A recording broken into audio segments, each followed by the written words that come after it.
soul-led life because they're waiting to know the destination before taking the first step. But intuition doesn't work like that.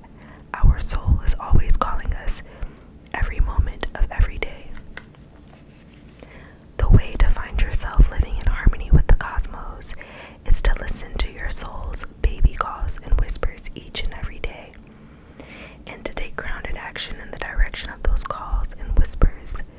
You're being encouraged to start small, bite-sized, to put one foot in front of the other, to do one thing every day, to break things down into achievable tasks.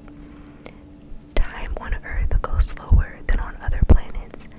This may cause frustration for star seeds who can expect a faster pace of manifestation and thus give up before the seeds begin to sprout. If you resonate with that, it's time to opt for consistency over urgency. Time to take baby steps in the direction of your calling.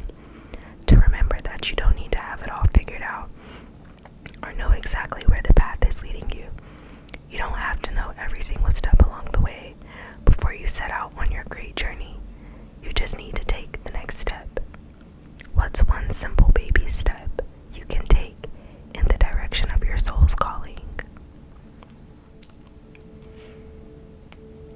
Our third card is the Seas of Mendaka. Seeing potential, bringing unconsciousness to light.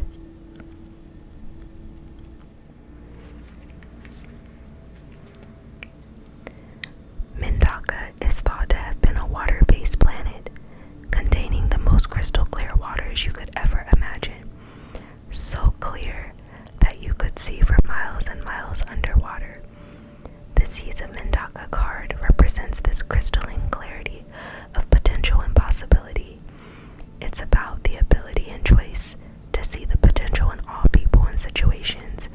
This could be one of your natural traits, or it could be a sign that what you're currently doing has potential. Mendakans are thought to have been a galactic race who saw the light in everything and everyone. You may have received this card as confirmation that a situation or project has extreme potential and will reach fruition. If it appears in a spread, it's a very positive sign that things are working out for the highest potential of all involved. It's a very uplifting, light-filled card that brings great harmony, contentment, and positive outcomes. According to Carl Jung, that which we do not bring to consciousness appears in our life as fate. When water appears in dreams and art, it often represents the unconscious mind. Pulling this card also means you may be called to bring to light any unconscious patterns of which you're unaware, to look at them and see them clearly and consciously so that they don't appear in your life as fate. What unconscious patterns or behaviors are ready to be brought to the light of day? How can you see the potential in a situation you're facing? What unconscious patterns are you being called to bring to light? And our last and final card is Child of the Cosmos. The intelligence of the universe lies within you. There's a mysterious force that governs all of life, an intelligence that tells flowers when to bloom and the tides and seasons when to come and go. That intelligence is within you too. It was there before you drew your first breath, and it will be there well beyond your last. It's the part of you that informed every cell what to do when you were in your mother's womb. It's harder to resist this force than it is to surrender to it, because Earth is a planet of polarity and free will. It's easy to forget that this intelligence exists within us. So often we become disconnected from this pulse of life and fall into the pattern of believing that we're separate or feeling that we need to go it alone.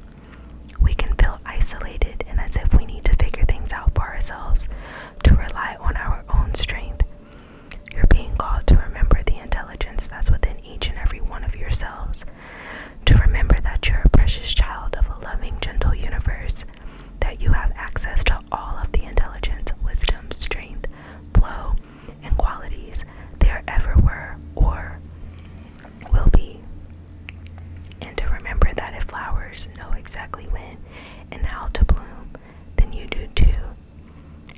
surrender more deeply to the intelligent flow of life. So thank you all so much